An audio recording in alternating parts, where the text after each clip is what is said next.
concepts that I've been working on recently is a tailpiece. I was thinking about mandolins and violins and cellos and other instruments that have tailpieces, and one of the things that really stuck out to me is the amount of volume that some of those instruments have.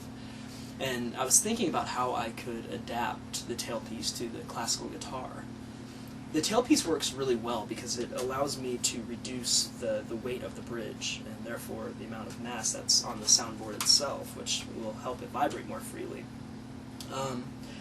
The mass of the bridge is about 60% less than it would be on a traditional bridge. And the reason I can do that is I don't need the amount of gluing surface that I would need on a traditional guitar, because the strings aren't actually pulling on the bridge any longer. All the pulling force is diverted to the tailpiece. So what you have on a traditional guitar is the strings actually pulling on the bridge and pulling it in an upward direction, actually trying to pull the bridge off of the soundboard itself, which is counterproductive for the sound of the guitar. One of the things that was really important to me was maintaining the break angle, which is the angle of the strings leaving the saddle and going into the holes on the bridge.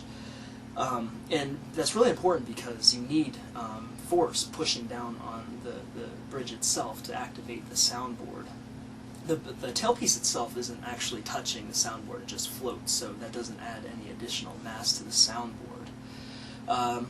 I find that doing this setup allows me, or allows the guitar to be a lot more responsive, because you don't have the amount of mass on there anymore, so when you play it, it's very immediate. It sets the soundboard in motion much more easily. And once you play this guitar as opposed to other guitars that have a traditional bridge, it becomes really apparent, everything else remaining equal.